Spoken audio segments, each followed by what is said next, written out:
Herðu, það voru kosningar í Póllandi í gær, það voru forsetakosningar og við ætlum að slá á þráðinn til Póllands og tala við Jacek Godek sem er mikilsvirkur þýðandi íslenskra bókmennta yfir á pólsku. Jacek, vertu velkominn. Já, blessaður. Sæll og blessaður. Herðu, þetta var ótrúlega naumur sigur. Er það þannig að Pólland er alveg klofið eiginlega í miðju og það er eiginlega getur bara skiptu örfáum atkvæðum til eða frá hvor fylkingin sigrar? Já, landið er mjög klofið sko, og nákvæmlega í miðjunni og það er eins og þú veist, þá munaði 130.000 atkvæðum eitthvað svoleiðis þannig að þetta er sem sagt dæmi það að landið sé klofið og þetta hefur verið þannig í held ég núna bráðum 20 ár sko. Já. En í hvað er landið klofið? Er það eins og í Bandaríkjunum að þetta eru bara tveir andstæðir pólar sem að ná ekki að tala saman? Er þetta þannig ástand í Póllandi? Já, þetta er mjög svipað, sko, mjög svipað í Bandaríkjunum, nema hvað, sko, það er ekki vilji til þess að tala saman á hægra megin á stjórnmálasviðinu, sko. Þannig að þeirra markmið er bara að ná völdum í kosningum en þeir eru ekki með neinar hugmyndum það að þeim beri að stjórna landinu svona í einhverju tiltekinni sátt. Nei, þeir eru bara sko, þetta er 2023 þegar þingkosningarnar voru í Póllandi og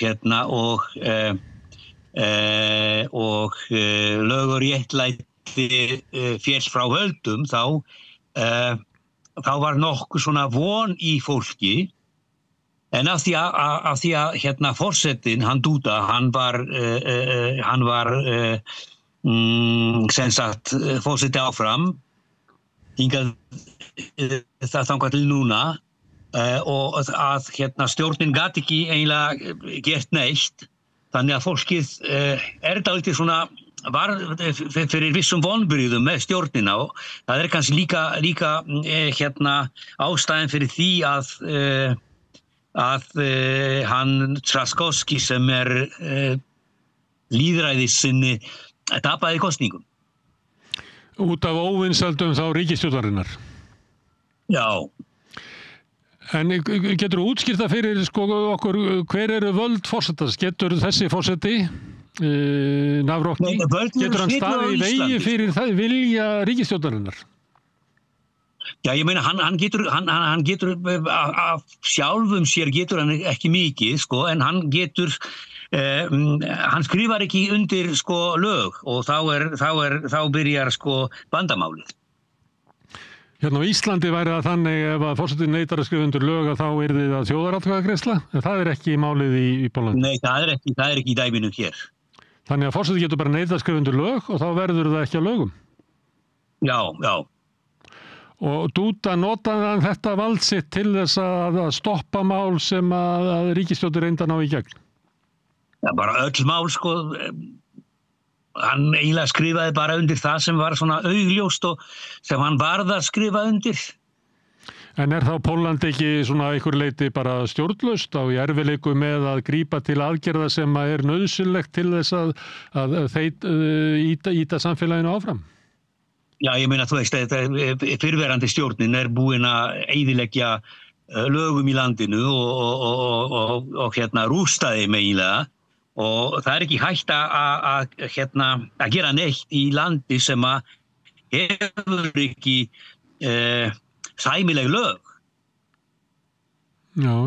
En hvenær eru svo þingkosningar? Eftir 2 ár. Er þá ekki líklegt að það lítur út fyrir það að stjórnin þrauki út til 2027 og svo veit enginn hvað verður sko. Já, ekki hætt við að þær kosningar muni kannski snúast það að það verði að höggva á þennan hnút og til þess að höggva á hnútinn að þá eiginlega betra að kjósa þá hægri hlutan vegna þess að forsetinn til hægri að þá hægt að stýra landinu en í þessari stöðu þar sem svona frjálslindari ríkisstjórn, það má kalla hana það og með hægri sinna forseta þá eiginlega allt í sjálfheldu. Jú, og hægri öfgar eiginlega eins og AfD í Þýskalandi sko, þeir eru að lyfta höfði hér í Póllandi líka núna sko og þannig að það vofir yfir að það komi svona hægri öfgarstjórn eftir kosningarnar 2027. Það þá stjórnmálaflokkar sem eru lengra til hægri ef að svo má orða það heldur en lög og réttur. Jú. En það sem að drífur áfram meðal annars Alternative for Deutschland og slíka flokka í vestrinu andúð á innflytjendum og útlendingum. Mikið af innflytjendum í Póllandi? Þú veist, það er mikið af flóttamönnum frá Úkraínu. En þeir eru svona sko innflytjendur eru eiginlega notaðir af hægrinu til þess að hræða fólk og og það er sem sagt ekki mikið innflytjendur, það eiginlega veit enginn hvernig þeir líta út. En fólk hræðist á einhvern veginn og vill helst loka landamærum. En það ekki andstaða við flóttafólk frá Úkraínu í Póllandi? Ekki almennur stuðningur Pólverja við Úkraínumenn? Nei, þetta eiginlega myndast núna sko. Það líka sko þeir af því að sko það eins og ég sagði, þá er yfir 1 milljón fólks frá Úkraínu í landinu og þau eru sko að vinna hér og krakkar fara í skóla og allt það, en hægrið vill ekki að þeir fái sömu réttindi, sömu styrki sko og Pólverjar. Einhverja barnastyrki sem að pólskar mæður fá, þá vilja Pólverjar ekki að mæður frá Úkraínu fái og svoleiðis sko. En Pólverjar óttast Rússa, ekki? Og eru þar stuðningur við Úkraínu í stríðinu, hann hefur ekkert breyst? Nei, almennt er mikill stuðningur en af því að hann Nawrocki nýji forsetinn sem vafasöm persóna og svona glæpamannavinur, hann hefur sko, hann mikill aðdáandi Trumps sko, þannig að þetta getur stuðningur að andstaða við stríðið við Rússa getur breyst í þá átt sem að Trump segir þeim að gera sko. Og Trump vinsæll í Rússlandi? Það eru margir sem í evrópsku stjórnmálum sem eru svona skoðanabræður Trump, eins og til dæmis Nigel Farage. Hann passar sig núna að nefna aldrei Trump vegna þess að Trump ekki vinsæll í Bretlandi, en Trump vinsæll í Póllandi? Hann vinsæll í Póllandi, svona hægra megin á stjórnmálasviðinu. Má ég spyrja af hverju? Já, því að Pólverjar hafa alltaf verið miklir aðdáendur Bandaríkjamanna sko og einhvern veginn hafa mikla ást á Reagan sem þeir telja að hafi hjálpað við að fella kommunismann og já, sem sagt þeir eru svona Bandaríkjavinir. Já.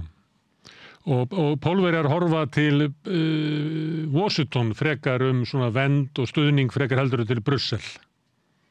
Jú, það satt. Því miður. Nú hefur verið svona umræðum aukin herútgjöld í Evrópu og Pólverjar hafa tekið undir það og eru eiginlega fremstir í flokki með að auka hernaðarútgjöld. Hefur þetta haft áhrif á svona uppbyggingu velferðarkerfis og annað slíkt eða hvaðan taka pólsk stjórnvöld þessa peninga sem að fara yfir í aukin herútgjöld? Þetta eru, eða eiga að vera að mestu leyti lán frá Evrópubankanum eða Evrópusambandinu sko. Já. Þannig að það er ekki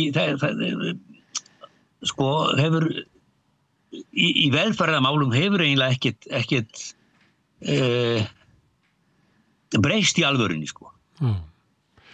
Varðandi þennan klofning sem að kemur fram í þessu kosningum og líka síðustu þingkosningum að þetta virðist vera svona nokkuð jafnstórir hópar og maður sér það reyndar á svona kosningabaráttunni að þegar að líða á kosningabaráttuna þá sækir hægrið á. Ég býst við að það sé út af því að þá er verið að telja atkvæði kannski í dreifðari byggðum eða ég veit það ekki. Hvernig getur við útskipta svona byggð, hvernig skiptingin er þetta? Er þetta skipting á milli kynslóða? Er þetta skipting á milli borga og sveita? Er þetta skipting á milli stétta? Hvernig útskýrir þennan klofning þjóðarinnar? Þetta er náttúrulega þéttbýlið og dreifbýlið. Það er ein skipting. Það er dreifbýlið, það er þorp og smáþorp og sveitir. Þær eru þar býr meira svona hægra sinnað fólk annars svona vinstri sinnað meira lýðræðislegt í borgum eða í stórborgum. Það er ein skipting, svo er náttúrulega yngsta fólkið svona ungt og svona frá 19 til 40 segjum.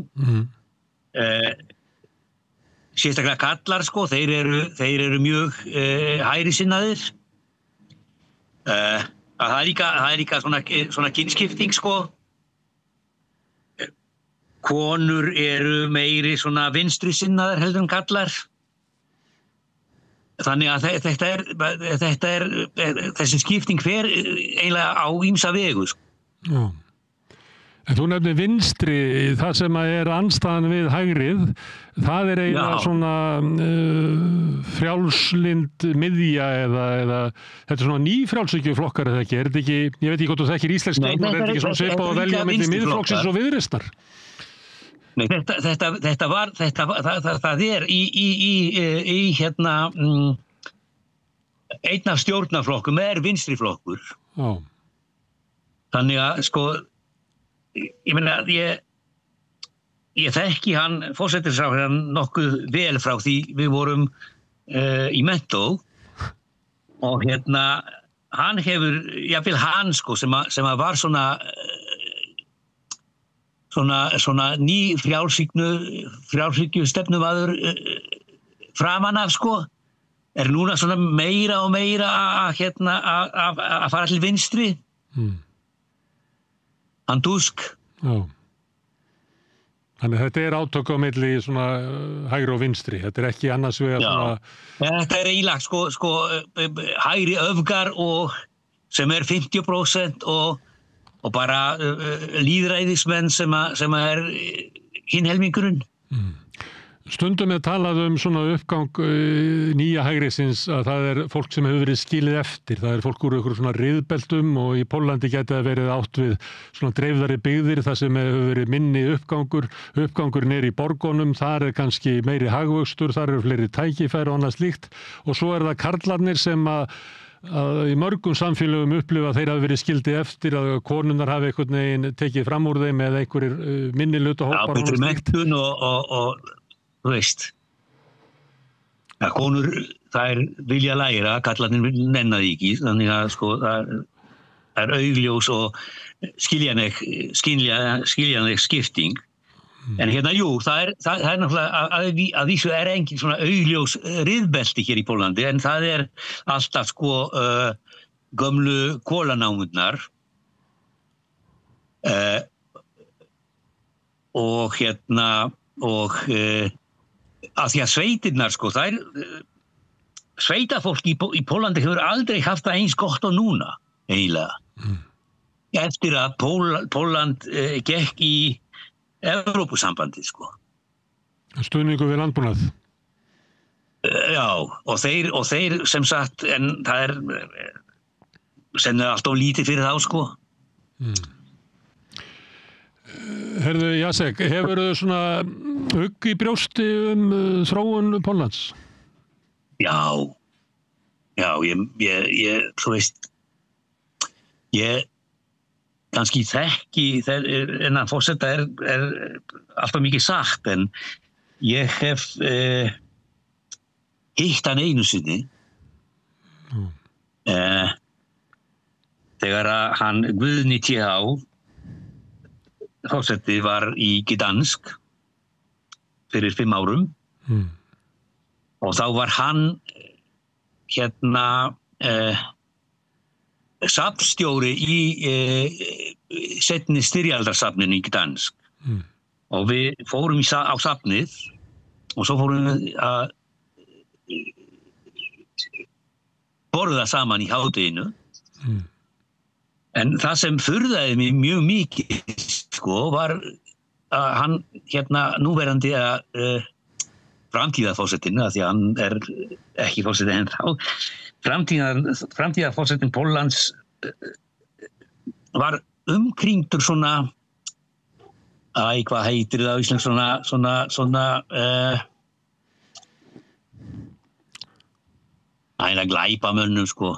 Jú, svona vöfðabúntum. Já. En hann fyrirverandi boksari eða ekki? Er þetta ekki bara vinir hans úr boksari? Hann fyrirverandi boksari og hvað heitir það á íslensku? Áður fyrir héta melludólgur. Ég veit ekki hvort að orðið er ennþá notað. En hann allavega sko seldi konur. Jú. Og hann Það svolítið sérstakt að maður komist til æðstu metorða sem hefur slíka fortíð. Já, þetta er pólska hærið, sko.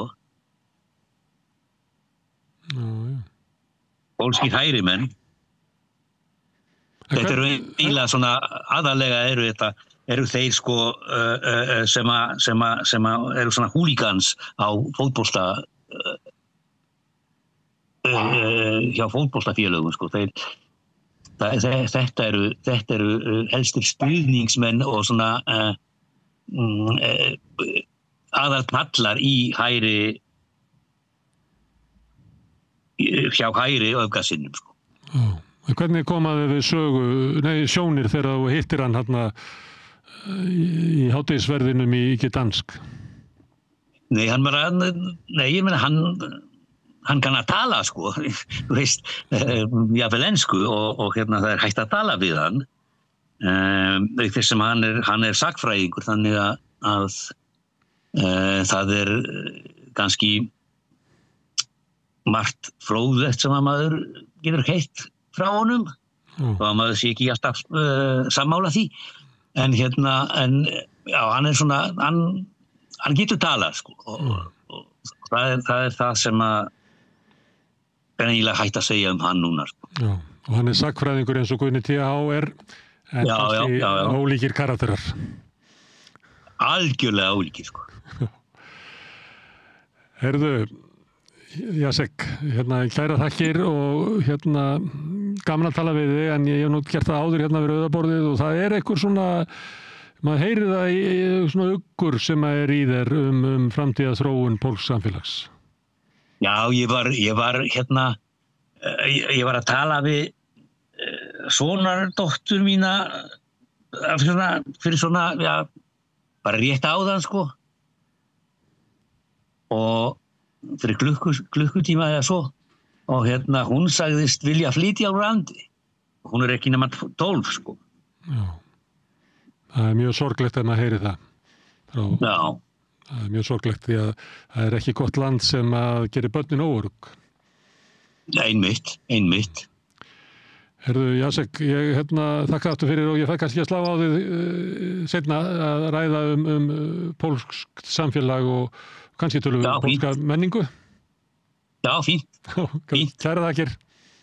Takk hjá. Takk ekki alveg fyrir. Þetta var Pólland en við ætlum að halda áfram að skoða heiminn. Næsti kafli eftir augnablik. Þú ert að hlusta á Samstöðina. Róttækt sjónarhorn á atburði dagsins.